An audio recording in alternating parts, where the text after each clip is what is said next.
What's up guys, it's the Horror Wombat, and some of you are probably wondering, wait, this isn't a video about Weird Al Yankovic, and you're right, it's not a video about Weird Al, nor is it about that time Weird Al was in that American Psycho parody where he played Paul Allen. That's gonna be my next video instead. Not the American Psycho parody with Weird Al and Huey Lewis, I was just joking about that. Although, this actually acts as a nice segue to the topic of today's video, because ladies and gentlemen, we officially have a new Patrick Bateman. So about a little over a month ago, I made a video talking about how they're remaking American Psycho with Luca Guadagnino set to direct the film. That's the guy who made the movie Call Me By Your Name with Timothy Chalamet and Armie Hammer, as well as two movies this year that both just got nominated for Golden Globes. But at the time, there weren't any announcements as to who was going to play the lead role of Patrick Bateman. So lots of fans were speculating who was going to portray the most Sigma killer in all of fiction, myself included. But guys, the wait is finally over. Someone has been officially cast as Patrick Bateman in this new adaptation of American Psycho, and that person is, drumroll please, you probably already saw from the thumbnail, it's Austin Butler, which, in all honesty, not someone who came to mind when I thought of potential actors to play Patrick Bateman, but the more I think about it, it's actually a pretty solid casting choice. My original number one pick for the role was Glenn Powell, and it turns out I was not alone in that opinion. I mean, that dude pretty much met all the criteria I had in regards to who I think should have played Patrick Bateman. Really, the only thing I could have think of that probably wouldn't have made him the best choice, and this is honestly just me nitpicking at this point, is that I think Glenn Powell might have been a bit too old for the role. Patrick Bateman is supposed to be in like his mid-20s, and well, let's just say that Glenn is a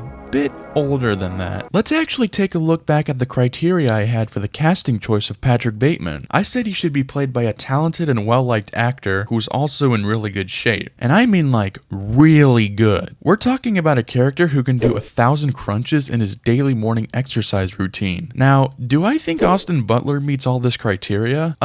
Yeah, I think so. The guy's a pretty solid actor from the work I've seen him in. Now granted, the only movie I've seen him in is Elvis. And while I wasn't really a big fan of that movie, one of the best parts of that movie for me was Austin Butler's performance as Elvis, especially in the final scene of the movie. I actually couldn't tell if I was looking at Austin Butler or the real-life Elvis Presley. That's when you know you're witnessing great acting. Now, as for his physicality, I think the dude's in good enough shape to where he can play an exercise guru like Patrick Bateman. So yeah, not only does he meet all the criteria in my opinion, but he's also a bit closer to the age of Patrick Bateman than Glenn Powell is, which might actually make him just as good of a choice to play Patrick Bateman, if not better. So how are fans taking the news? Well, from what I've seen, basically everyone is saying that they're excited for Butler to be playing the role, but at the same time are complaining about the reboot being made in general, which now is as good a time as any to let you know that they're not rebooting the movie American Psycho from 2000, but the novel by Bret Easton Ellis. But even the people who know that it's being rebooted from the book are still finding ways to complain about the movie even being made anyways, because of course they are. So there you go. We now have our official first look at who's playing Patrick Bateman. That being said, there's still some open room for discussion about who the other cast members are going to be, and I actually do have some people in mind, so please enjoy this segment about my fan casting for the American Psycho reboot. First up, Paul Allen.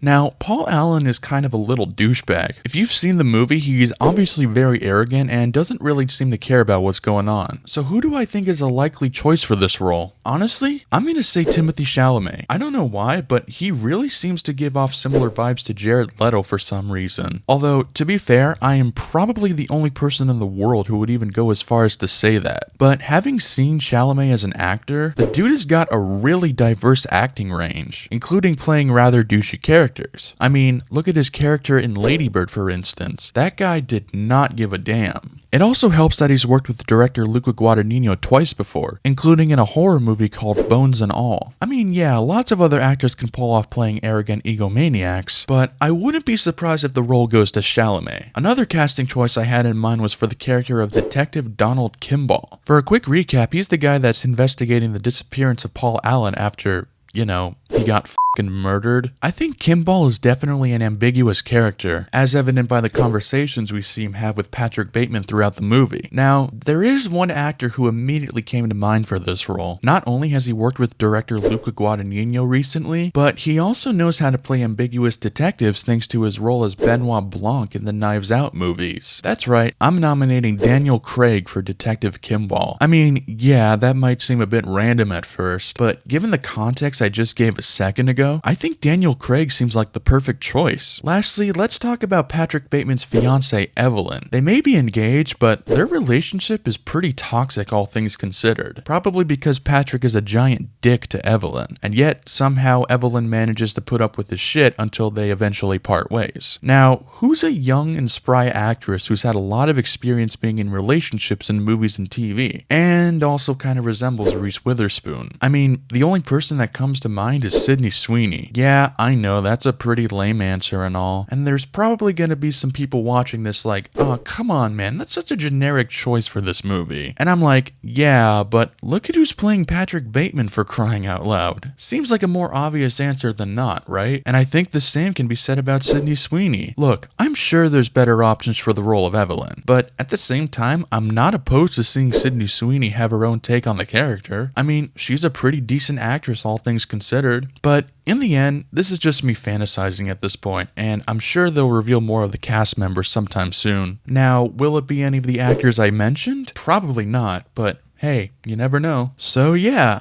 what's your guys' thoughts on this casting choice? Like I said, I think it's a pretty solid choice overall, given that Austin Butler seems to check all the boxes, at least for me. But I think we can all agree that no matter who got the part, we know that this performance is not going to live up to Christian Bale's portrayal, which I think is not only one of the most iconic performances in the horror genre, but honestly, one of the most iconic in cinema history. I know I've made jokes about it before, but he's literally become like the face of all of those Sigma memes you see everywhere. If Austin Butler somehow manages to deliver an even more memorable performance, just give him all the awards at that point. Anyways, if you enjoyed this video, please leave a like and hop on over to that subscribe button if you're feeling extra Sigma. But yeah, that's all I got for you guys today. I'll catch you guys in the next video. See ya.